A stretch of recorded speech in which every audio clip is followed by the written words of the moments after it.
주님이 우리를 예배로 초대하시고 부르십니다. 주님은 예배를 통해서 우리와 교제하시기를 원하십니다. 이제 다같이 우리의 뜻과 정성을 모아 거룩하신 하나님을 예배합시다. 여호와께서 다스리시니 만민이 떨 것이요 여호와께서 그룹 사이에 좌정하시니 땅이 흔들릴 것이로다. 시온에 계시는 여호와는 위대하시고 모든 민족보다 높으시도다. 주의 크고 두려운 이름을 찬송할지니 그는 거룩하심이로다. 하나님이 영이시니 예배하는 자가 영과 진리로 예배할지니라. 아멘.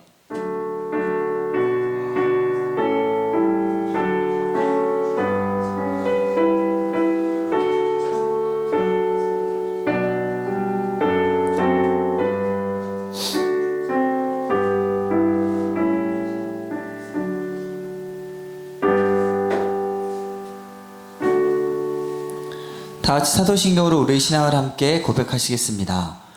나는 전능하신 아버지 하나님 천지의 창조주를 믿습니다. 나는 그의 유일하신 아들 우리 주 예수 그리스도를 믿습니다. 그는 성령으로 잉태되어 동정녀 마리아에게서 나시고 본디오 빌라도에게 고난을 받아 십자가에 못 박혀 죽으시고 장사된 지 사흘 만에 죽은 자 가운데서 다시 살아나셨으며 하늘에 오르시어 전능하신 아버지 하나님 우편에 앉아 계시다가 거기로부터 살아있는 자와 죽은 자를 심판하러 오십니다. 나는 성령을 믿으며 거룩한 공교회와 성도의 교제와 죄를 용서받는 것과 몸의 부활과 영생을 믿습니다. 아멘. 하나님 우리 자신의 죄와 허물과 잘못을 거짓없이 고백할 때 우리 가운데 용서의 손길을 허락하십니다. 이 시간 한 주간의 삶을 돌아보며 주님과 나만이 아는 죄를 가지고 주님께 참회의 기도를 드립시다. 함께 기도하겠습니다.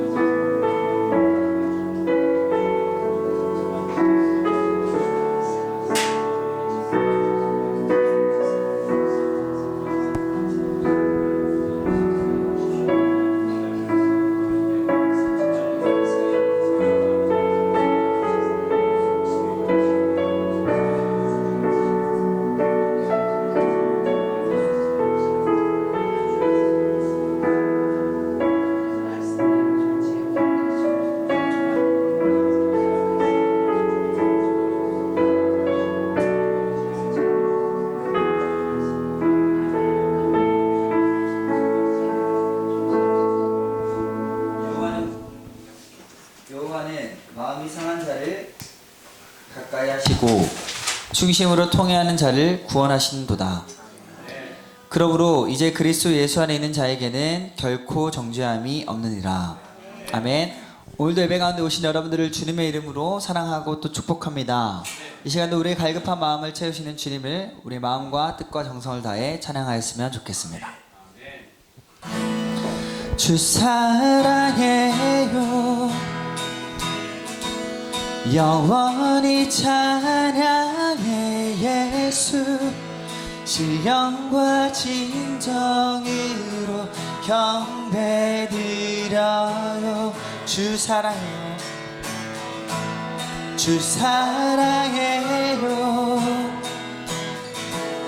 영원히 찬양해 예수 신령과 진정으로 경배드려요.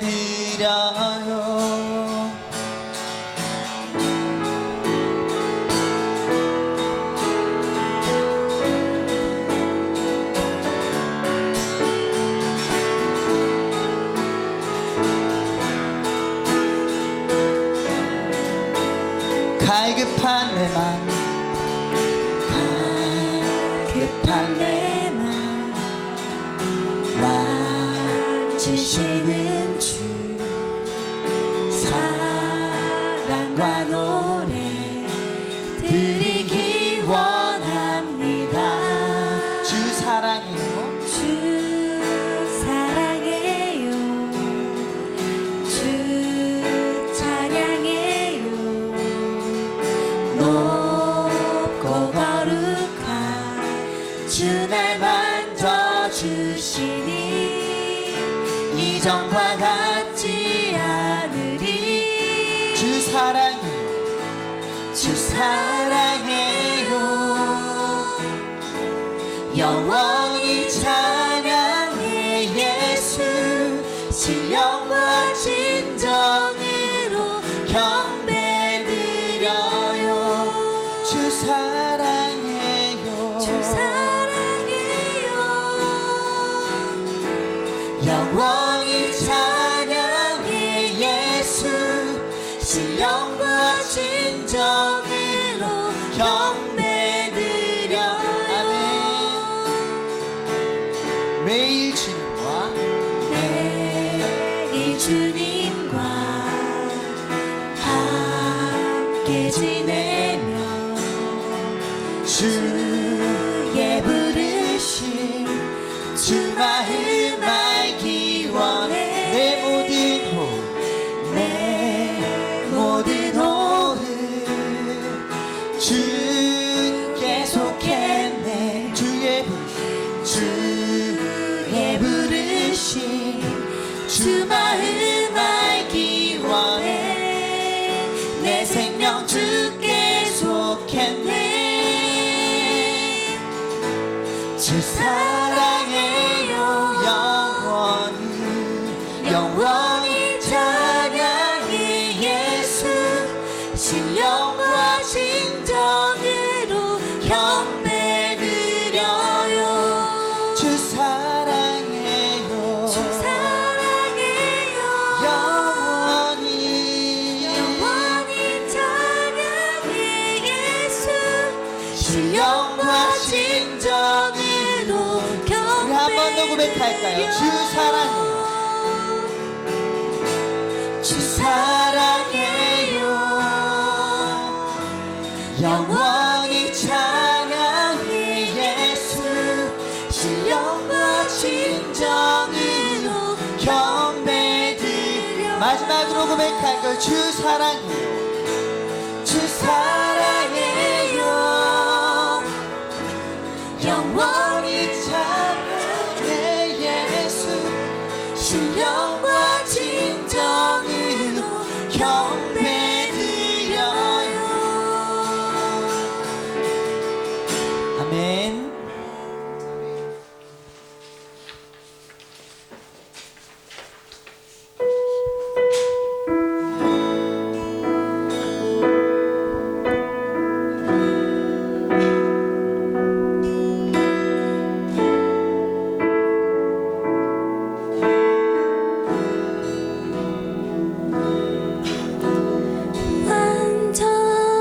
완전하신 나의 주 의 길로 날 인도하소서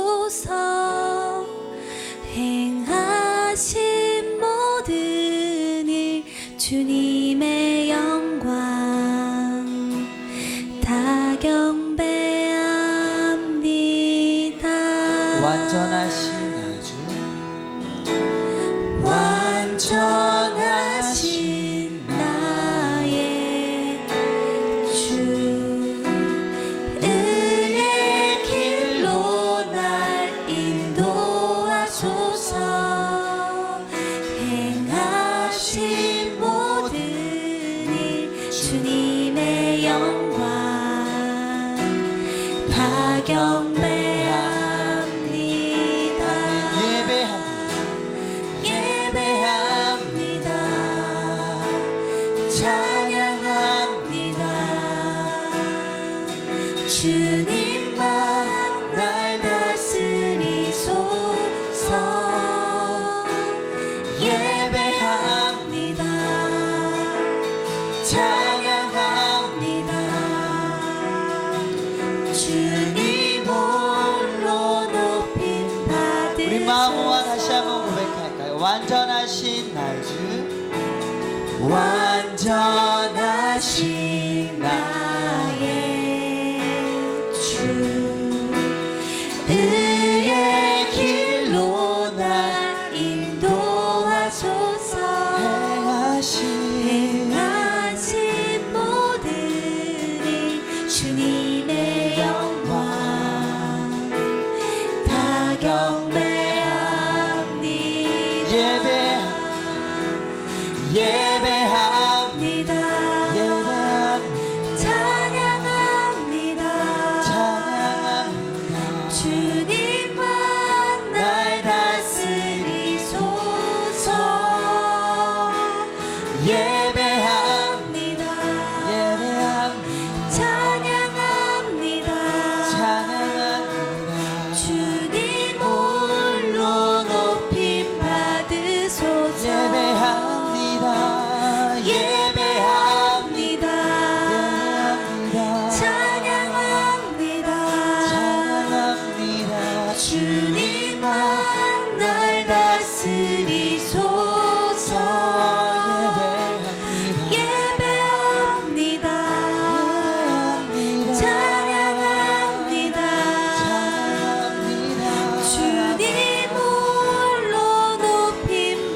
한번 고백할까? 예배합니다. 예배합니다. 찬양합니다. 찬양합니다. 주님만 날 다스리소서. 예배합니다.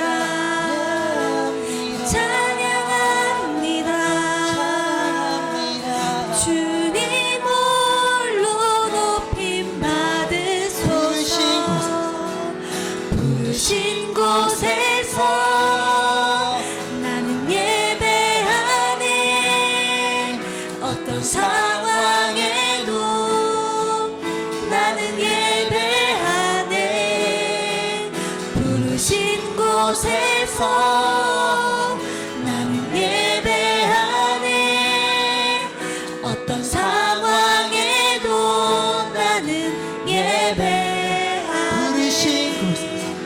부르신 곳에서 나는 예배하네. 어떤 상황에도 나는 예배하네. 부르신 곳에서 나는 예배하네. 어떤 상황에도 나는 예배하네. 내가 걸어갈 때 길이 되고 내가 걸어갈 때 길이 되고 살아갈 때 삶이 되는 그곳에서 예배하네.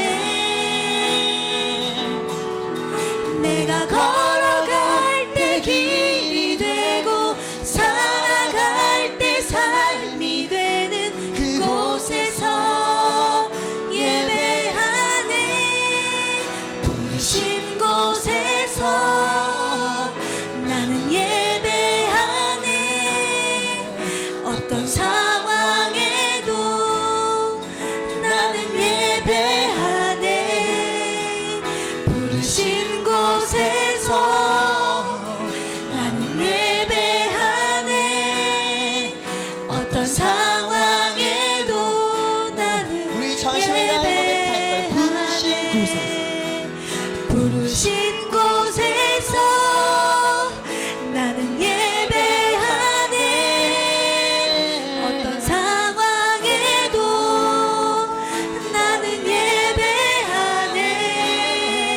부르신 곳에서 나는 예배하네.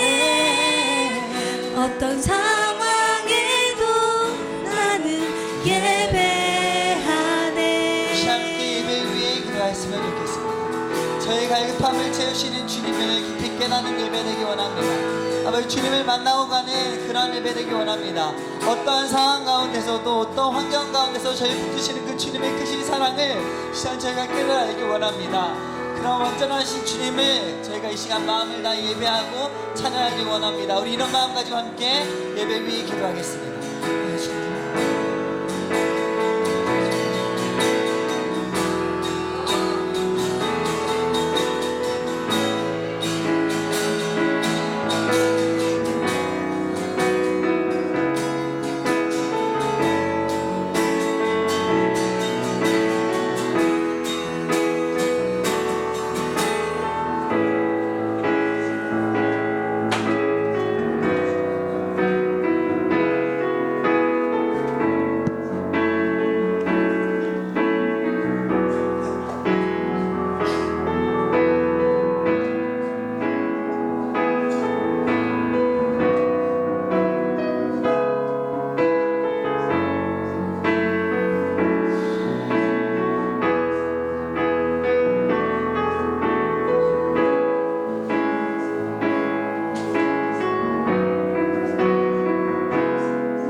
하나님 아버지, 우리를 예배 자리에 부르시고 선한 목자 교회에서 함께 모여 기도할 수 있게 해주셔서 감사합니다. 제 가운데 있는 우리에게 찾아와 주시고 하나님의 자녀로 삼아주신 은혜 감사드립니다. 사람의 연약함을 아시면서도 사랑한다 말씀해 주시는 주님, 그 변함없는 사랑에 감사합니다. 우리는 이 땅에서 상처받고 무너지는 연약한 존재입니다. 하지만 주님께서 보여주신 사랑 안에서 회복되길 원합니다. 내 이웃을 내 몸과 같이 사랑하라라는 말씀을 기억하게 하시고 우리를 향한 주님의 사랑이 이웃에게까지 흘러갈 수 있도록 마음을 열어주세요. 그리고 우리의 연약함을 마주할 때 약심치 않게 하시고 사랑한다 부르시는 하나님의 음성을 잊지 않게 해주세요. 오늘 우리가 한 마음과 한 성령으로 예배 드리기 원합니다. 이 예배를 기뻐 받아주시고 하나님께서 찾으시고 기뻐하시는 예배, 주님께 영광이 되는 예배가 되게 해주세요. 말씀 전하시는 김성거 목사님과 함께 해주셔서 우리가 들어야 할 말씀을 담대히 전하게 하시고 그 말씀을 통해서 우리의 마음이 깨닫고 변화되게 해주세요. 목사님을 통해 전해지는 말씀이 우리 삶에 깊이 심겨져 하나님 자리에, 각자의 자리에서 말씀의 열매 맺기 원합니다. 우리의 하루하루가 하나님의 순종으로 드려지는 예배가 되게 하시고 마음의 예배를 기뻐 받아주세요. 감사드리며 예수님의 이름으로 기도드립니다.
하나님께서 우리에게 주시는 말씀은 신약 에베소서 1장 3절에서 12절까지 말씀입니다. 에베소서 1장 3절에서 12절까지 말씀입니다.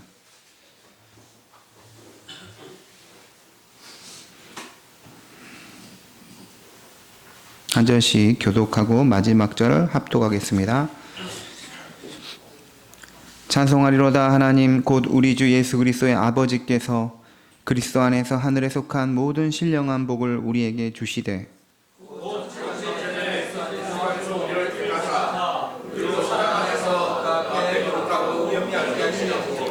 그 기쁘신 뜻대로 우리를 예정하사 예수 그리스도로 말미암아 자기의 아들들이 되게 하셨으니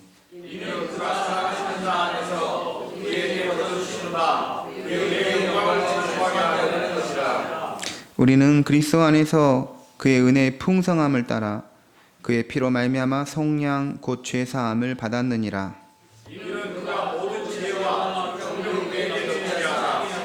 그 뜻의 비밀을 우리에게 알리신 것이요 그의 기뻐하심을 따라 그리스도 안에서 때가 찬 경륜을 위하여 예정하신 것이니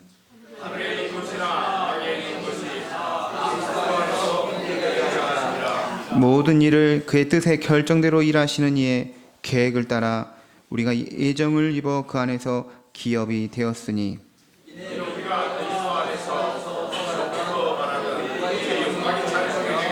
하십니다. 아멘. 이 시간에 김광선 전사님께서 하나님께 찬양으로 영광 올려드리겠습니다.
오늘은 마틴 루터가 종교개혁을 일으켰던 그때로부터 507주년 되는 종교개혁 기념주일입니다.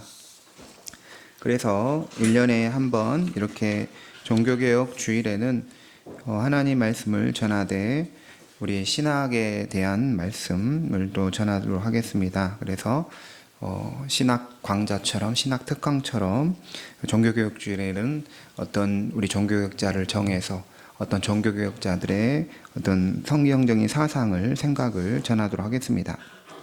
오늘은 이제 칼뱅의 애정론 내 믿음은 어디서 오는가라는 제목으로 하나님 말씀 전하겠습니다. 우리 칼뱅이라는 이제 신학자는 이제 중학교 도덕 윤리 교과서에 나올 정도로 중요한 신학자입니다. 우리 핸드폰이나 자동차 같은 고가의 제품을 만들 때는 단순히 제품을 잘 만들었다는 것으로 끝나는 게 아닙니다. 핸드폰을 멋지게 만들었다. 승용차를 정말 디자인이나 모든 기능이나 완벽하게 만들었다로 끝나는 게 아닙니다. 제품의 가격을 매겨 판매할 때는 고려해야 하는 게 있습니다. 그중 하나가 제품에 이상이 생길 때, 하자가 생겼을 때 애프터 서비스, AS를 고려해야 되는 것이죠. AS를 제대로 제공하지 못하는 기업은, 제품은 처음에는 그 판매로 인해서 수익을 얻을지 몰라도 고장이 났을 때 적절히 대응하지 못할 때는 고객에게 신뢰를 잃어 결국 장기적으로는 손해를 보게 되는 것입니다. 제품에는 보증기간이 있습니다. 핸드폰 같은 경우는 보증기간이 보통 1년이고 자동차 같은 경우는 엔진 10년 정도 보증해 줍니다. AS에 대한 내용을 전혀 고려하지 않고 물건을 팔았다가 제품에 이상이 생겨서 대량으로 리콜을 당하면 회사는 엄청난 타격을 입게 되는 것이죠. 차가 고장 날 수 있다. 차에 문제가 생길 수 있다는 것을 회사는 충분히 고려하여 적정한 가격을 매겨서 판매를 해야 되는 것이죠. 하나님은 세상을 창조하셨습니다. 또 사람을 하나님의 형상으로 만드셨습니다. 특별하게 만들었어요. 사람이 하나님의 형상으로 창조되었다는 것은 사람만이 다른 동물과 달리 하나님을 이 지적으로 지식으로 알 수 있고 영적으로 알 수 있고 하나님과 올바른 관계를 맺을 수 있고 또 하나님 말씀에 순종하며 거룩하게 살 수 있다는 것을 뜻합니다. 하지만 이는 처음 창조된 그 인간이 아무 문제 없을 때 그 상태를 말합니다. 선악과를 먹기 전, 타락하기 전에는 그런 상태로 만들어졌죠. 제품에 하자가 없을 때 그 본래의 기능이 발휘되듯이 사람도 본래의 기능을 드러낼 때 자신이 하나님의 형상으로 빛날 수 있었던 것입니다. 하나님은 피조물인 인간에 대해 이미 계획을 가지고 계셨습니다. 자동차나 스마트폰을 만드는 회사가 제품이 고장날 가능성을 미리 고려하고 그에 대한 대책을 내놓는 것처럼 하나님께서도 사람을 만드실 때 사람에게 어떤 일이 일어날지를 미리 아시고 그에 대한 계획도 가지고 계시는 것입니다. 높은 수준의 도덕적 존재일수록 계획을 세우고 그것을 실행에 옮길 수 있습니다. 사람도 마찬가지죠. 사람의 수준을 논할 때는 그가 얼마나 계획을 세울 줄 알고 그 계획을 실제로 실천해서 실행에 옮길 수 있느냐가 중요한 기준이 됩니다. 아무런 계획도 아무런 생각도 없이 그냥 즉흥적으로 사는 사람은 동물과 다를 바가 없습니다. 그것은 수준 낮은 삶의 모습인 거죠. 사자나 호랑이 같은 동물은 특별한 계획이 없어요. 아무 계획이 없습니다. 계획이 없으면 어떻게 돼요? 계획대로 하냐 안 하냐가 없기 때문에 반성도 없습니다. 동물은 내일에 대한 계획이나 미래에 대한 준비가 전혀 없습니다. 미래를 계획하고 준비하는 능력은 하나님의 피조물 가운데 오직 사람만이 가진 특별하고 독특한 능력이라고 할 수 있는 것이죠. 여성이 임신하여 아이를 가지게 되면 그때부터 아이의 출산을 준비하게 됩니다. 아기 침대, 유모차, 아기 옷, 그리고 아기에 필요한 모든 물품을 미리 마련하여 아이가 태어났을 때 어려움 없이 돌볼 수 있도록 준비하는 것이죠. 이처럼 사람은 미래에 대한 계획을 세우고 그것에 대해 실행에 옮길 수 있습니다. 그러나 사람의 계획에는 한계가 있어요. 아무리 계획을 세밀하게 세운다 해도 그 계획이 그대로 되지 않을 수도 있기 때문이죠. 계획대로 되지 않는 일들도 있고 예상치 못한 변수들도 있습니다. 사람의 능력에는 한계가 있기에 세운 계획을 이루지 못할 수 있습니다. 하지만 도덕적 존재 가운데 가장 위대하신 하나님은 사람하고 달라요. 하나님은 계획을 가지고 계실 뿐만 아니라 그 계획을 반드시 이루실 수 있는 것이죠. 왜냐하면 하나님은 전능하시기 때문입니다. 사람은 능력이 한계가 있어 계획대로 못할 수 있지만 하나님은 전능하심으로 계획하신 대로 원하시는 대로 모든 것을 이루실 수 있습니다. 이게 성경의 증언입니다. 시편 115편 3절에 오직 우리 하나님은 하늘에 계셔서 원하시는 모든 것을 행하셨나이다. 원하시는 걸 다 행하실 수 있다는 것이죠. 이사야 46장 10절에서 내가 시초부터 종말을 알리며 아직 이루지 아니한 일을 옛적부터 보이고 이루기를 나의 뜻이 설 것이니 내가 나의 모든 기뻐하는 것을 이루리라. 하나님은 내가 기뻐하는 걸 이룬다는 것입니다. 그리고 오늘 에베소서 1장 11절에서도 하나님 아버지를 가리켜서 모든 일을 그의 뜻의 결정대로 일하신다. 모든 일을 하나님의 결정대로 일하실 수 있는 분이라는 것이죠. 하나님도 계획을 가지고 계십니다. 그런데 이 신학에서는 계획이라는 말보다는 작정이라는 말을 더 사용합니다. 하나님의 계획을 뭐라고 불러요? 하나님의 작정이라고 부릅니다. 작정의 어원은 라틴어 데크레툼에서 왔는데 결정하다는 말에서 비롯됐습니다. 작정은 하나님의 결정된 뜻입니다.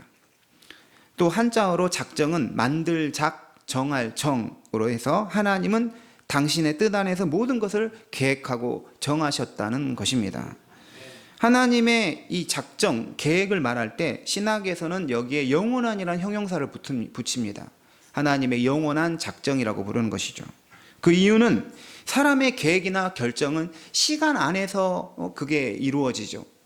하지만 하나님의 계획은 시간 이전, 언제 하나님 작정하셔요? 창세 전에 이미 계획을 다 세우셨다는 것이죠. 오늘 본문 에베소서 1장 4절 그 창세 전에 그리스도 안에서 우리를 택하사, 창세 전에 선택하신 하나님의 작정인 것이죠.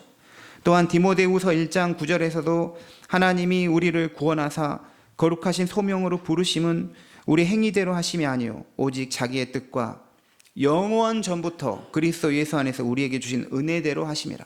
영원 전부터 그리스도 예수 안에 있는 은혜를 베푸시는 그런 것들을 다 가지고 계셨다는 것이죠.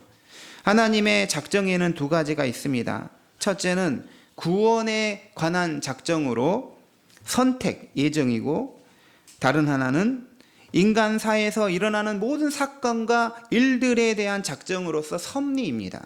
그러니까 하나님의 작정에는 두 가지가 있죠. 선택, 예정. 이 선택과 예정 같은 거죠. 그 다음에 뭐가 있어요? 섭리가 있는 것입니다.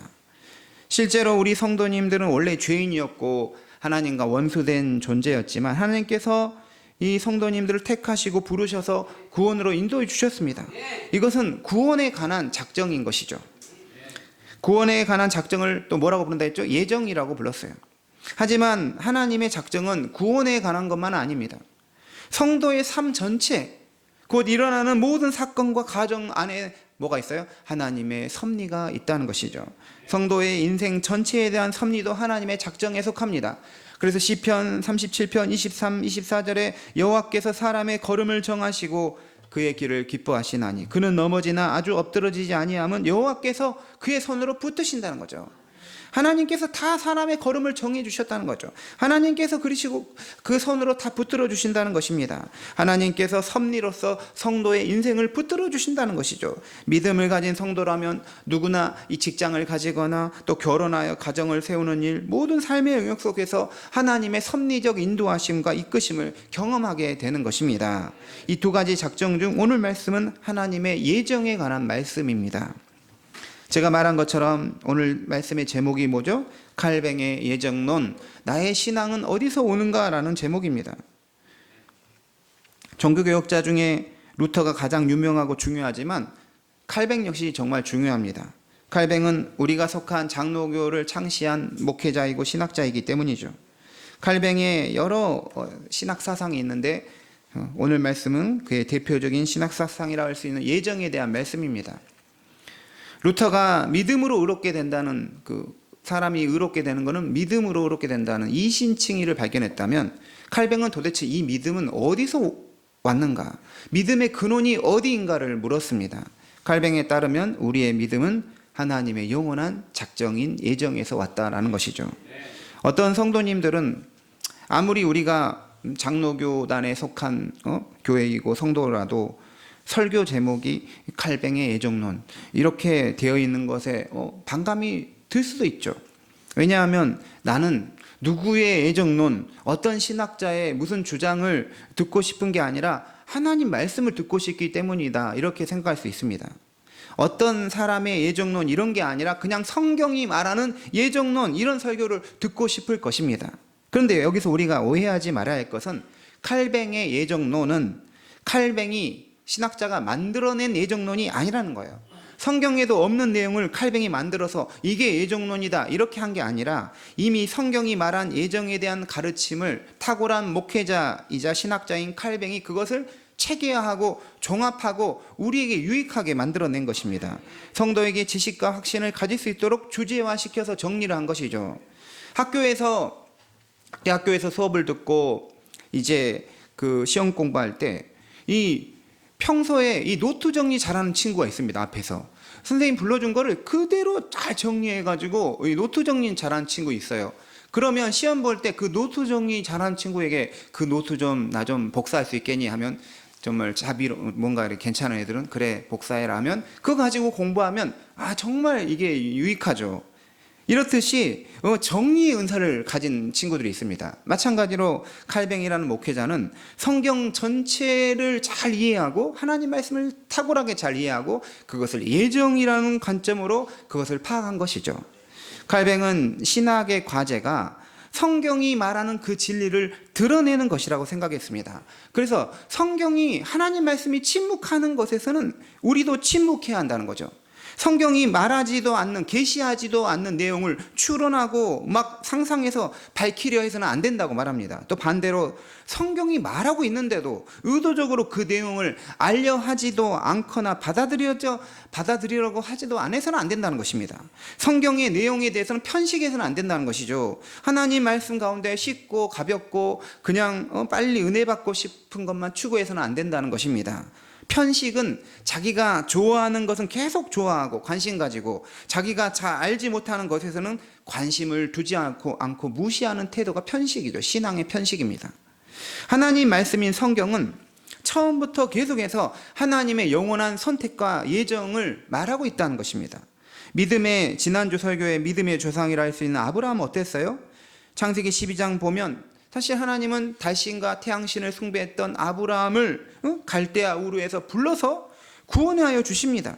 주님께서 아브라함이라는 한 사람을 택하신 것은 구원은 하나님의 전적인 주권적 선택에서 비롯됨을 알려주는 것입니다. 신명기 7장 6절에서 8절을 봐도 너 하나님 여호와께서 너를 자기의 성민으로 택하셨나니 여호와께서 너희를 기뻐하시고 너희를 택하심은 너희가 다른 민족보다 수요가 많기 때문이 아니니라. 너희는 모든 민족 중에 가장 적으니라. 그러나 여호와께서 다만 너희를 사랑하심으로 말미암아 택하여 주셨다라고 하는 것이죠.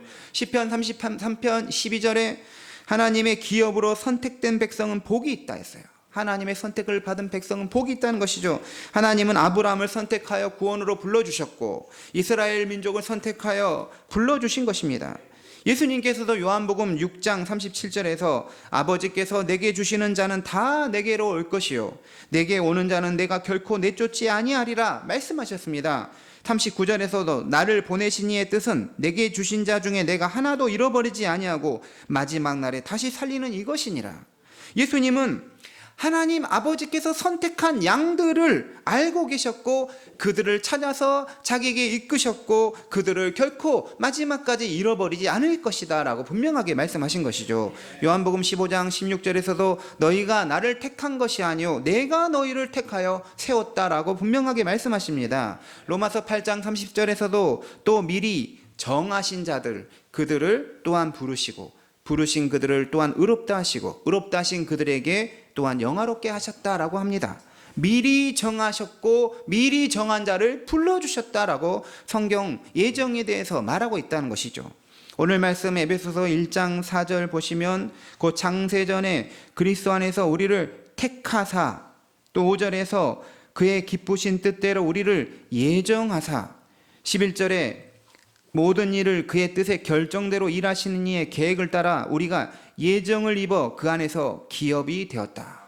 예정을 분명하게 말합니다. 데살로니가 후서 2장 13절에서도 하나님이 처음부터 너희를 택하사 성령의 거룩하게 하심과 진리를 믿음으로 구원을 얻게 하심이다 라고 말합니다.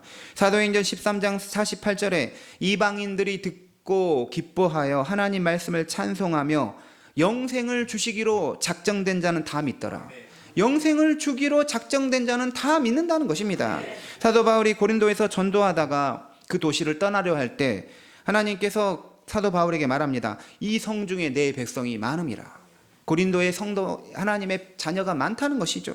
그래서 사도 바울은 1년 6개월을 고린도에 더 머물면서 복음을 전하고 교회를 세웠습니다. 성 중에 내 백성이 많다라는 말씀은 하나님이 택한 자기 백성이 있다는 것이죠. 그것을 하나님께서 아신다는 것입니다. 디모데 후서에서도 주님은 자기 백성을 아신다라고 말씀하셨고, 로마서에서도 하나님이 미리 아신 자기 백성을 버리지 아니하신다라고 분명하게 말합니다. 성경은 곳곳에서 죄인인 인간이 구원받는 것은 창세전부터 예정된 하나님의 선택된 결과임을 천명하고 있다는 것이죠. 즉 성경은 성도의 구원을 하나님께서 미리 정하신 예정의 관점에서 분명하게 선언하고 있습니다. 사람들은 집에서 이제 가정에서 수도꼭지를 틀어서 수돗물을 마실 수가 있습니다. 그걸로 사용할 수 있죠. 물을 사용할 수 있죠. 그런데 어떤 사람도 이 자기 수도꼭지 이 속에 이 물들이 엄청나게 많아가지고 여기서 바로바로 물이 나온다고 아무도 생각하지 않습니다. 다들 물의 근원지, 물의 수원지는 따로 댐에 있다는 걸 다 알고 있습니다. 수도꼭지를 틀어 나오는 물은 결국은 댐에 있던 물들이 이 수로를 통해서 바로 여기까지 흘러왔기 때문에 내가 바로 마실 수 있고 그걸 사용할 수 있는 것이죠. 마찬가지로 오늘 내가 예수님을 믿는 이 사건은 단순하게 내가 현재 믿었기 때문에 아니라 나로부터 시작된 것이 아니라는 것이죠. 내가 오늘 복음을 받아들이고 예수님을 믿는 사건에는 그 근원적인 사건들이 이미 있었다는 것입니다. 하나님께서 나를 구원받을 자로 선택하셨기 때문에 내가 예수님을 영접하여 구원받을 수 있었습니다. 우리가 존재하기도 전에 하나님은 이미 구원 계획을 가지고 계셨고 그것을 역사 속에서 이루어 가셨다는, 예수님 보내시고 십자가의 구속으로 이루어 가시고 성령을 통해서 오늘 나에게도 그 구원이 이루어지게 하셨다라는 것입니다. 예정론은 구원에 관한 교리입니다. 하나님의 구원 역사를 보면 드는 생각과 질문이 있습니다. 칼뱅은 두 가지 질문을 말합니다. 첫째는 왜 어떤 지역의 사람들은 복음을 들을 수 있고 반면에 또 왜 어떤 지역의 사람들은 복음을 듣지 못하냐는 이 질문이죠. 복음이 전파되는 것들을 가만히 지켜보면 모든 민족과 세대, 개인에게 똑같은 조건으로 전파되지 않습니다. 이는 실제로 우리가 경험하는 현실입니다. 지금까지도 복음을 한 번도 듣지 못한 전도 지역이라고 말하죠. 이 미전도 종족의 수가 7,426족이라고 합니다. 그러니까 7,426종족은 한 번도 복음을 못 들어본 거예요. 유럽이나 미국에 비해서 한국의 복음은 늦게 들어왔어요. 그렇죠? 유럽이 먼저 복음화 다 됐고 유럽에 있던 복음이 미국으로 건너가서 미국에서 한국으로 왔어요.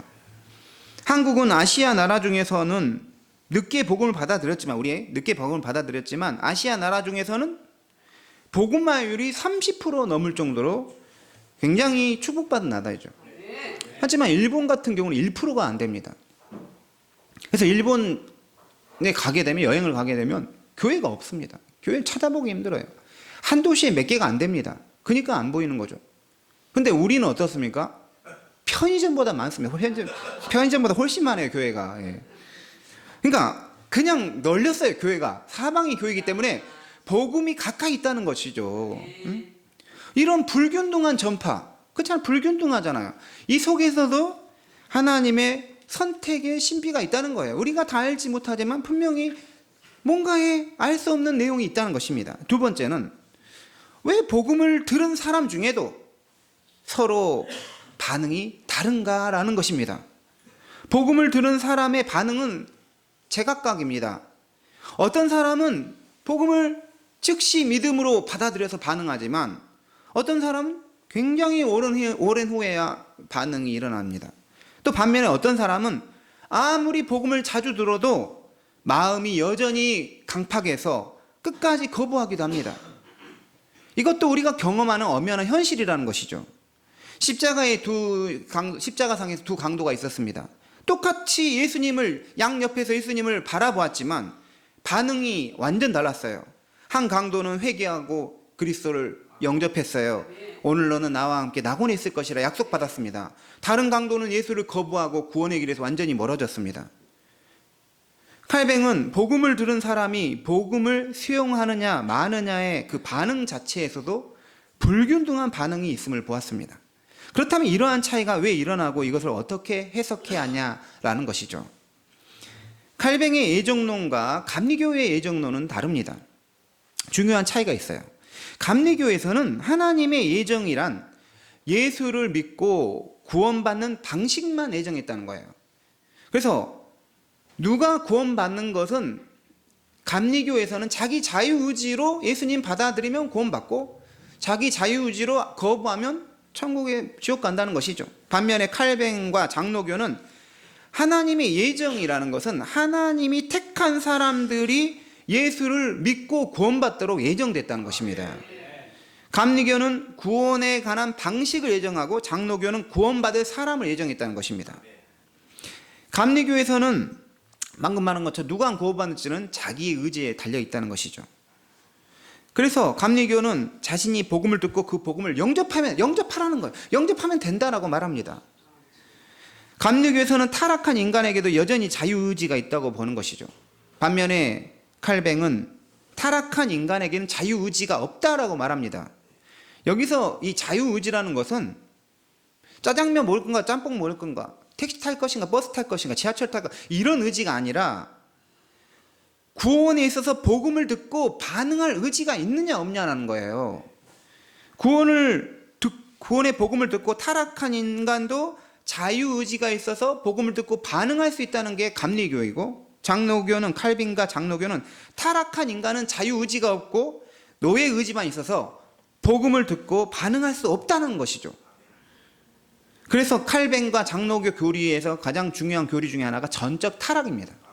전적 타락이란 것은 아담 이후에 태어난 모든 사람은 지성과 의지와 정서, 전 인격의 모든 부분이 타락해서 복음을 들어도 그 복음을 깨닫지 못하고 복음을 마음으로 의지로 받아들이지 못한다는 것이죠. 요한복음 3장에서 예수님께서 니고데모에게 사람이 거듭나지 아니하면 하나님 나라를 볼 수도 없고 들어갈 수 없다라고 말씀하셨어요. 이처럼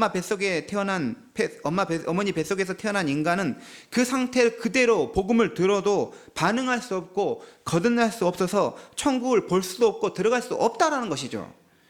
실제로 오늘 에베소서 읽진 않았지만 2장 말씀 보면 모든 사람은 본질상 하나님의 진노의 자녀였고 허물과 죄로 죽었다고 선언하고 있습니다. 하지만 국률이 풍성하신 하나님이 허물과 죄로 죽은 우리를 그리스도와 함께 살리셔서 은혜로 구원을 받게 하셨다는 것이죠. 타락한 인간은 허물과 죄로 인해 영적으로 완전히 죽은 거예요. 그러므로 죽은 사람은 뭐가 없어요? 감각이 없어요. 때려도 아프지가 않습니다. 마찬가지로 허물과 죄로 인해 영적으로 죽은 사람은 복음을 들어도 반응 못하는 거예요. 즉 복음을 들어도 깨닫지 못하고 깨닫지 못하기에 마음과 의지로 받아들이지 못하는 것입니다. 하지만 우리 성도님들은 현실에서 여전히 복음을 듣고 깨닫고 있어요. 죄인이었던 사람이 복음을 듣고 깨우치고 예수님을 구원자로 영접했습니다. 저나 여러분이나 마찬가지죠. 복음을 의지로 수용했어요. 그렇다면 이것은 어떻게 된 것이냐라는 것이죠. 이는 우리의 반응이란 결국은 하나님이 반응을 하게 하셨다라고 봐야 한다는 것입니다. 먼저 하나님이 우리를 거듭나게 하신 것입니다. 중생을 시킨 거예요. 거듭난 사람만이 내가 회개할 수 있게 되는 것입니다. 복음에 대한 깨달음과 마음의 수용은 하나님이 중생을 시킨 사람만이 가능한 것입니다. 하나님이 중생을 시킨 사건은 우리 편에서는 무의식적으로 일어나는 영적 사건이에요. 중생이란 다시 태어나는 것, 영적으로 다시 태어남인데 영적 생명이 이때부터 주어지게 되고 그때부터 복음에 대한 반응을 우리가 할 수 있게 되는 것입니다. 성도가 중생하게 되면 그때부터 영혼의 근본적 성향이 바뀌게 됩니다. 세상을 향한 이 타락한 성향에서 중생하게 되면 어떻게 돼요? 하나님을 향한 영적인 것을 향한 성향이 바뀌게 된다라는 것이죠. 그리고 이러한 하나님을 향한 성향의 변화가 우리 편에서 일어나는 게 뭐냐면 회개와 회심이라는 것입니다. 그러므로 회개가 먼저예요? 중생이 먼저겠습니까? 중생이 먼저라는 거죠. 감리교에서는 회개가 먼저고 회개한 사람이 중생할 수 있다라고 말합니다. 반면에 우리 장로교는 하나님께서 중생을 일으키신 사람만이 회개를 할 수 있다라는 것이죠. 성령이 중생시킨 사람만이 회개하여 복음을 받아들이고 하나님께로 나아갈 수 있다고 믿습니다. 그러면 성령님은 어떤 사람을 중생시키냐는 것이죠. 하나님이 선택한 사람을 중생시킨다는 것입니다. 하나님이 예정한 사람을 때가 찼을 때 불러주신다는 것이죠. 듣게 되고 중생하여 반응하게 된다는 것이죠. 그래서 회개하게 된다는 거죠. 아버지께로 돌아오게 된다는 것입니다. 하지만 이렇게 생각할 수 있습니다. 저는 복음을 듣고 감동을 받았고 예수님을 내 마음으로 영접하여 믿게 되었습니다. 제가 믿었어요. 제가 믿고 회개했습니다. 이렇게 생각할 수 있죠. 그런데 중요한 것은 그 모든 과정은 주님이 앞서서 중생하게 하셨기 때문에 내가 믿을 수 있었다는 거예요. 학생이 수능을 봐서 좋은 성적으로 원하는 대학과 원하는 과에 입학하게 됐습니다. 그 학생은 자기가 수능 공부 열심히 해서 좋은 성적 거둬서 대학에 갔다고 생각할 수 있습니다. 하지만 그 학생이 그렇게 공부할 수 있는 조건을 만들어준 것은 부모님의 후원과 기도와 돌봄이 있었기 때문인 것이죠. 그래서 어떤 학생은 그 결과에 대해서 다 부모님 때문에, 어머니 아버지 때문에 제가 대학에 갈 수 있었습니다, 이렇게 말하겠죠. 반면에 어떤 학생은 내가 공부 열심히 해서 대학 간 겁니다, 이렇게 말할 것입니다. 마찬가지로 하나님께서 은혜로 하신 역사를 인정하느냐 하지 못하느냐에 따라서 나는 스스로 결단하여 회개했다고 말할 것이고, 아니면 이 모든 것은 하나님의 은혜로 됐다라고 말하게 되는 것입니다. 칼뱅이 물었던 질문은 이것입니다. 아까 말한 것처럼 왜 어떤 지역은 다른 지역보다 복음이 더 빨리, 더 광범위하게 전파되는 것일까? 또 복음이 전파된 곳에서도 또 왜 어떤 사람은 다른 사람보다 복음에 반응할 수 있었을까? 이때의 성경 말씀에 따라서 하나님의 영원한 선택, 예정을 고려하지 않을 수 없었던 것입니다. 예정론을 우리가 믿지 않는다면 예수님께서 십자가에서 죽으신 사건이 잘못하면 완전히 헛된 죽음이 될 수도 있어요. 이걸 잘 이해해야 돼요. 만약에 감리교처럼 예수님을 믿어 구원받는 게 자기의 의지로만 되는 사건이라면 막말로 이것은 구원받을 것이 확률 싸움이 되는 거죠. 자유의지에서 모든 사람이 예수님을 거부할 수도 있고, 자유의지에서 모든 사람이 예수님을 영접할 수도 있습니다. 극과 극, 한 명도 없거나 모든 사람이 구원받거나 이 안에 사람의 의지에 의한 결정이 돼버린다는 거죠. 만약에 인간의 자유의지로만 구원을 받는다고 생각한다면 그 자유의지로 아무도 안 믿으면 어떻게 되냐는 거예요. 예수님께서 왜 십자가에 죽으셔야 하냐는 거죠. 그런데 여기서 이렇게 생각할 수 있습니다. 하나님의 예정은 불공정한 것이 아닙니까? 아멘, 아닙니다. 그렇죠? 예. 우리가 태어나기도 전에 누구는 선택하고 누구는 선택하지 않는다면 그거는 불공정한 것이 아닙니까? 그런데 불공정한 게 아니에요. 공정한 것이죠. 공정도 아닙니다. 잘 들어봐야 돼요. 하나님의 선택은 불공정이 아니라 오히려 자비와 긍휼이에요. 공정대로 하면 나는 그냥 지옥에 가야 돼요. 그냥 모든 사람은 다 뭐예요? 지옥에 갈 수밖에 없는 아담 이후에 모든 사람은 죄 가운데 죽어 멸망받을 수밖에 없었어요. 근데 나를 택하여 주신 거예요. 그러면 이건 뭐예요? 공정이 아니라 그대로 두는 게 공정이에요. 하지만 나에게 선택해서 불러주셔서 구원해 주신 건 뭐예요? 은혜와 긍휼이라는 거예요. 자비라는 거예요. 우리가 선택을 받은 것은 선택을 받을 만한 이유가 우리에게 있었기 때문이 아닙니다. 그래서 조건 없는 선택, 무조건적 선택이라 합니다. 타락한 인간은 모두 다 본질상 진노의 자녀였고 그 상태 그대로 두면 지옥에 가서 영원한 형벌을 받을 수밖에 없었습니다. 하나님이 자비와 긍휼을 베푸셔서 나로 하여금 예수님 믿고 영생으로 인도하여 주셨던 것이죠. 캄캄한 밤에 아무것도 안 보여요. 사람들이 다 걸어가고 있는데 앞에는 낭떠러지가 있는데 낭떠러지 있는지도 모르고 걸어가고 있어요. 그런데 갑자기 나에게 빛이 비춰주는 것입니다. 그리고 낭떠러지가 있는 걸 알게 하신 것이죠. 그래서 낭떠러지로부터 돌아서서 내가 떨어지지 않고 살게 된 것이죠. 나에게 갑자기 하나님이 빛을 비춰주신 것입니다. 이것은 자비이고 긍휼이고 그냥 은혜인 것이죠. 오늘 에베소서 1장 5절에 그 기쁘신 뜻대로 나를 택하여 주신 것입니다. 9절에서도 그의 기뻐하심을 따라 예정하셨다고 합니다. 하나님이 나를 선택하신 것은 거기에는 하나님의 뜻이 있고 그 뜻을 하나님이 기뻐하셨다는 거예요. 사도 바울이 예수님 믿게 된 것은 사도 바울이 잘나서 문제가 없어서가 아닙니다. 오히려 가장 문제가 많았던 사람이 사도 바울과 같습니다. 예수님 믿는 사람 잡아다가 가도 박해하려고 열심히 핍박하고 가고 있었어요. 그런 강팍한 영혼에게 사도행전 9장 3절을 보면 우리 주님께서 빛을 비춰주시고 왜 너는 나를 박해하느냐고 말씀하십니다. 하나님은 바울을 택하셔서 죄인 중에 괴수인 바울에게 나타나신 것입니다. 그렇게 선택하고 나타나신 이유는 사도 바울에게 있는 게 아니에요. 잘해서 온 게 아니잖아요. 하나님께 있는 것입니다. 하나님이 사도 바울을 선택하기를 기뻐하신 것입니다. 사도 바울은 그렇게 예수님 믿는 사람 잡아 가두러 가다가 주님이 나타나서 예수님을 믿게 됐지만 나는 다르다고 생각할 수도 있죠. 저는요 모태신앙입니다. 저는 처음부터 주님 믿었어요. 교회 떠난 적도 없습니다. 교회에서 항상 있었어요 라고 생각할 수도 있는데 그렇게 한번 생각하면 안 된다는 것이죠. 모태신앙이든 아니든 우리가 중생을 하고 예수님 믿는 것은 하나님께서 마치 바울과 같이 예수님에게 적대적인 사람이었지만 변화를 시켜주셔서 예수님을 믿게 하셨다는 것입니다. 모든 신앙인은 결국 사도 바울처럼 중생하고 회심하여 예수님을 믿는 것입니다. 그렇게 구원받고 사도가 된 것에 대해서 사도 바울은 무엇을 증언합니까?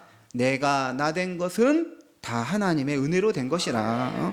내가 된 것은 하나님의 은혜로 된 것이다라는 말은 지금 내가 이렇게 예수님 믿고 주의 사역하고 헌신할 수 있는 건 다 은혜라는 거예요. 긍휼이라는 것입니다. 그래서 사도 바울은 갈라디아서 1장 15, 16절에서 내 어머니의 태로부터 나를 택정하시고 그의 은혜로 나를 부르시니가 그의 아들을 이방에 전하기 위하여 그를 내 속에 나타나시기를 기뻐하셨다. 이렇게 고백합니다. 하나님이 나를 선택하신 것은 그 선택의 이유가 나에게 있지 않다는 거예요. 내가 예수님 잘 믿을 것 같아서 내가 괜찮은 성도가 될 것 같아서가 아니라 아주 단순하게 하나님이 나를 선택하여 주신 것을 기뻐하신 것입니다. 그러면 어떤 사람은 왜 하나님이 그 사람을 선택하여 주시기를 기뻐하셨습니까? 왜 하나님은 어떤 사람을 택하신 것을 기뻐하시고 다른 사람을 선택하지 않았습니까? 라고 묻기도 하는데 이 질문이 잘못된 질문입니다. 하나님이 왜 그렇게 하셨습니까? 라는 질문은 하나님에게 성립이 안 돼요. 왜냐하면 하나님의 뜻보다 더 큰 뜻을 찾는 것은 피조물의 한계를 넘어서는 교만함이기 때문인 것이죠. 게다가 하나님의 뜻은 언제나 옳기 때문에 하나님의 뜻은 언제나 옳은 것이고 옳기 때문에 그것은 우리에게 규범이에요. 하나님이 기뻐하시면 그걸로 끝나는 것입니다. 단지 성도는 하나님이 나를 택하여 주신 것에 대해서 무한한 감사를 드리는 것이죠. 따라서 성도는 무한히 겸손해지는 것입니다. 나는 공로 없고 죄인 중에 괴수와 같은 나를 택하여 은혜 베푸셨기 때문에 하나님께 감사하고 그 은혜를 찬양할 수밖에 없게 되는 것입니다. 하나님의 선택이라는 것을 하게 되면 논리적 규결로 선택하지 않음이 있을 수밖에 없습니다. 하나님의 선택은 선택하지 않음, 신학적인 용어로 유기가 있을 수밖에 없습니다. 하나님이 모든 사람을 그러니까 선택을 다 선택하면 선택이 없는 거예요. 근데 선택이라는 단어가 누군가만 선택하는 것입니다. 당연히 선택하지 않음이 존재하는 것이죠. 선택이 하나님의 적극적 행위라면 선택하지 않은 유기는 그냥 하나님께서 지나치신 것을 말합니다. 아무것도 하지 않는 게 유기입니다. 사람은 배우자를 선택하여 결혼하지요. 그러면 한 사람의 배우자를 선택하는 순간 지구상의 모든 다른 여성들, 남성들은 다 어떻게 되는 거예요? 유기가 되는 거죠. 버려지는 것입니다. 나의 선택을 받지 않게 되는 것이죠. 그러니까 사실은 유기는 어떤 것도 하지 않는 게 유기가 되는 것이죠. 그러니까 선택을 말하는 순간 선택하지 않음이 있을 수밖에 없다는 것이죠. 그런데 우리가 알아야 할 것은 모든 사람의 이 출발점은 유기의 상태라는 거죠. 버려진 상태라는 거죠. 같이 중립적 상태에서 어떤 사람은 위로 선택하시고 어떤 사람 하나님께서 버리신 게 아니라 이미 다 모든 사람은 버려진 상태에서 본질상 아담 이후에 타락한 인간은 진노의 자녀였던 유기된 상태에 있었죠. 그런데 하나님께서 유기된 상태에 있던 어떤 사람들을 부르셔서 선택하시고 부르셔서 은혜 주신 것입니다. 우리는 하나님의 자비롭고 은혜로운 선택의 교리를 이제 이상하게 적용해서는 안 됩니다. 함부로 해석해는 안 되죠. 이런 생각은 아주 위험합니다. 하나님이 선택한 사람은 그냥 아무렇게나 살아도 구원받는 것인가요? 하나님이 선택하지 않은 사람은 아무리 예수님 믿고 싶어도 믿지 못하고 지옥에 가는 것인가요? 이런 질문도 성립이 되지 않는 것입니다. 왜냐하면 오늘 말씀 4절에서 곧 창세전에 그리스도 안에서 우리를 택하사 우리로 사랑 안에서 그 앞에 거룩하고 흠이 없게 하시려고 이렇게 기록되기 때문입니다. 하나님의 선택에는 목적이 있는데 그 목적은 거룩하고 흠이 없게 하신다는 것이죠.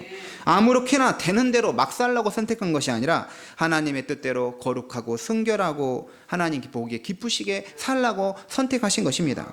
그러므로 택함 받았다는 사람이 불순종하며 불의하게 사는 것을 문제없이 생각하고 거기에 있어서 변화될 생각조차 없다면, 그리고 기도도 하지 않는다면 어떻게 선택받은 백성이라고 할 수 있겠습니까?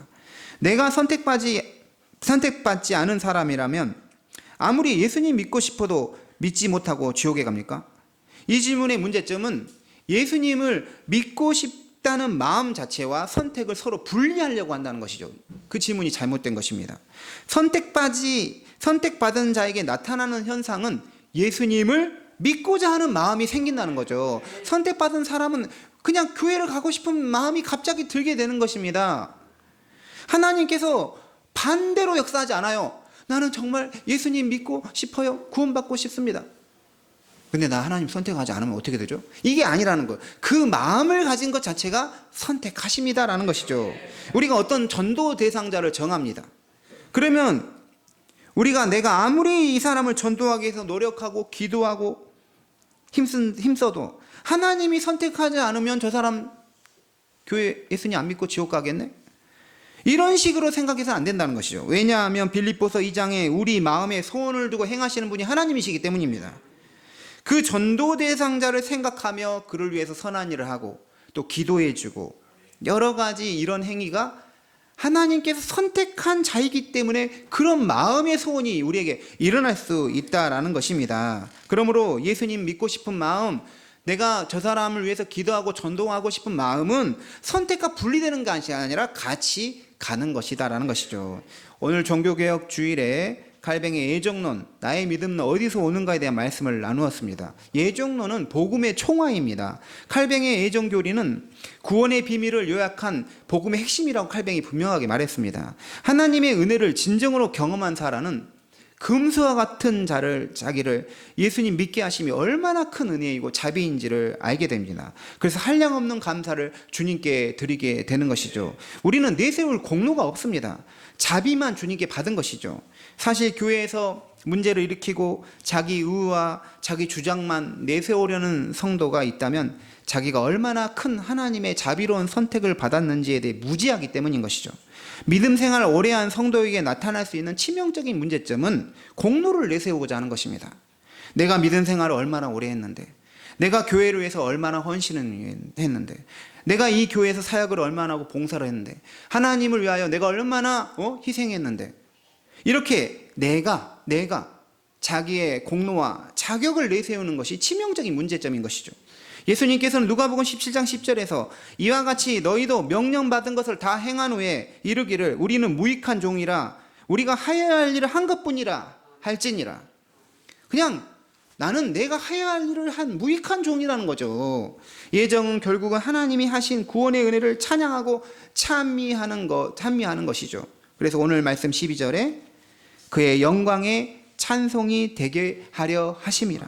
14절에서 읽진 않았지만 그의 영광을 찬송하게 하려 하심이라.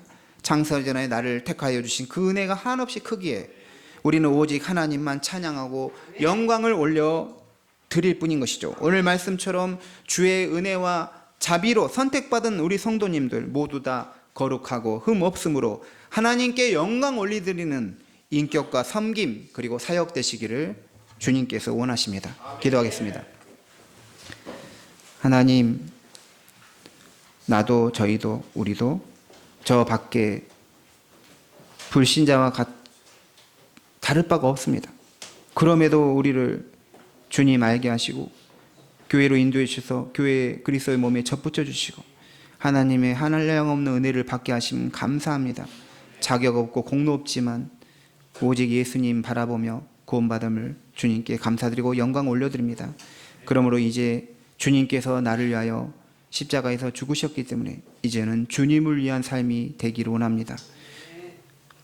하나님의 선택의 은혜를 감사하고 영광 올리고 또 하나님의 기뻐하신 뜻 안에서 우리가 주님께서 원하시는 그런 거룩한 삶을 살게 하여 주시옵소서. 예수님의 이름으로 기도드립니다. 아멘.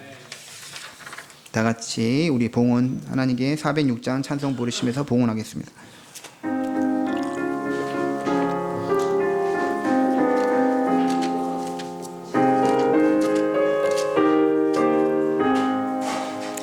고난 내 영혼 편히 쉴 곳과 풍랑 잃어도 안전한 포구 폭풍까지도 다스리시는 주의 영원한 팔 의지에 주의 영원하신 팔 함께 하사 항상 나를 붙드시니 어느 곳에 가든지 요동하지 않음은 너의 팔을 의지함이라.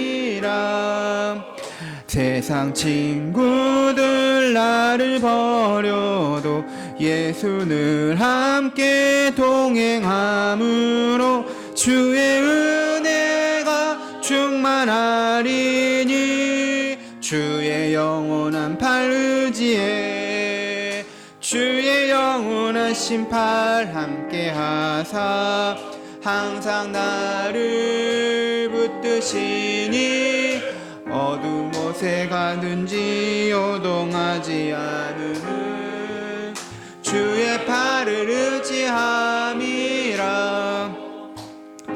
믿음이 연약해져도 미리 예비한 힘을 주시며 위태할 때도 안보하시는 주의 영원한 팔 의지해 주의 영원하신 팔 함께 하사 항상 나를 붙드시니 어느 곳에 가든지 요동하지 않음은 주의 팔을 의지함이라.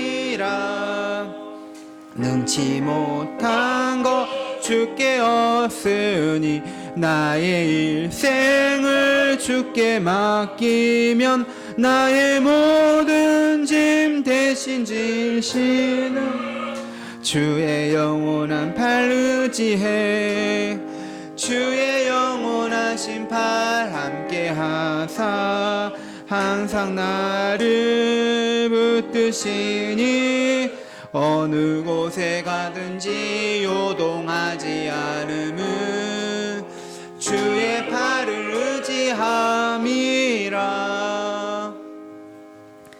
하나님 아버지, 우리를 주의 전으로 불러주시고 하나님을 예배하게 하심 감사합니다. 종교개혁 루터가 종교개혁했던 그 정신이 우리 선한목자교회와 우리 성도들에게 살아있게 하여 주시고 정말 하나님을 위한 거룩한 삶, 복된 삶이 다 되게 하여 주시옵소서. 하나님, 구원받은 것은 전적인 하나님의 은혜입니다. 하나님 너무나 감사합니다. 나를 택하여 주시고 불러주시고 중생시키시고 또 회개하게 하신 은혜 감사합니다. 하나님, 이 구원 천국까지 붙들어 주시고 영원히 주님과 천국에서 살 수 있는 그 복락을 누리게 하여 주시옵소서. 하나님, 우리가 하나님께 감사하여 또 예물을 드립니다. 이 예물 주의 영광을 위하여 사용되게 해주시고 또한 구원의 일들을 위하여 사용되게 하여 주시옵소서. 하나님, 드리는 손길 위에 하나님께서 복에 복을 더하여 주시고 또 물질로 인해서 시험에 들지 않도록 붙들어 주시고 또 하나님께서 그리스도 예수 안에서 풍성하게 채워짐을 경험하게 하여 주시옵소서. 하나님, 우리가 물질로 인하여 죄짓지 않도록 항상 우리가 하나님만이 주인이고 하나님이 아버지시고 하나님께서 우리의 먹을 것, 입을 것, 마실 것을 다 책임져 주신다. 그러므로 우리가 먼저 그의 나라와 의를 구하고 또 하나님께서 모든 걸 책임져 주는 것을 믿는 성도가 다 되게 해 주시옵소서. 감사드리며 예수님의 이름으로 봉헌의 기도를 드립니다. 아멘.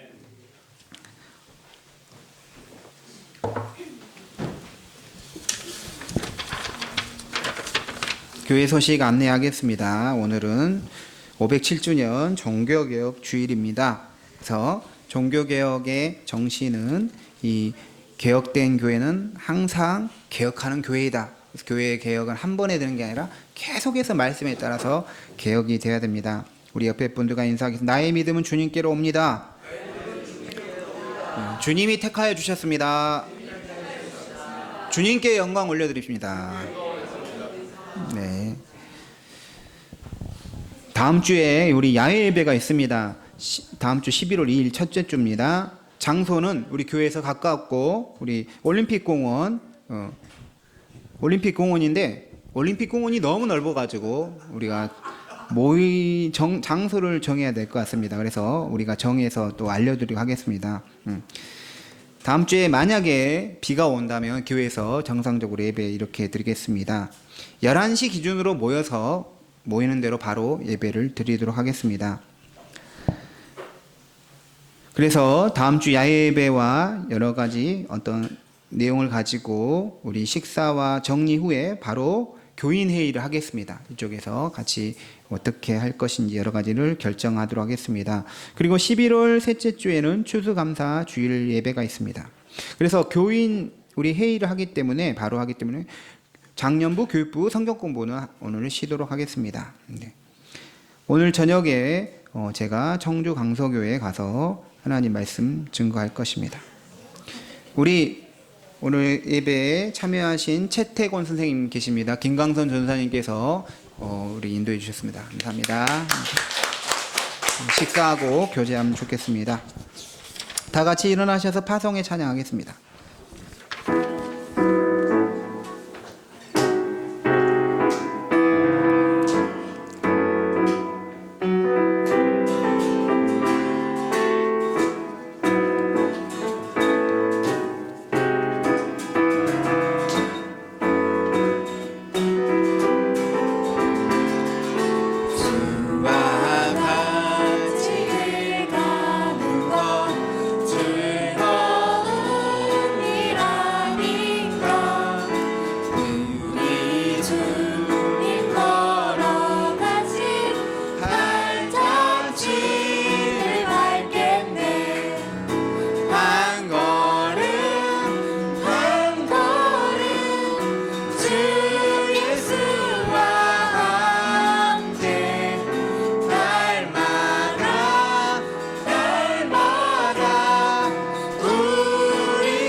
주 예수 그리스도의 은혜와 하나님 아버지의 크신 사랑과 성령의 교통하심이 믿음 가진 것을 감사하며 이 믿음이 하나님의 영원한 선택과 그 은혜와 자비로부터움을 인정하고 오직 하나님께만 영광 올려드리며 또한 거룩하고 흠없게 살기 원하는 모든 주의 자녀들 위해 지금부터 영원토록 함께 하시길 축원하옵나이다. 아멘.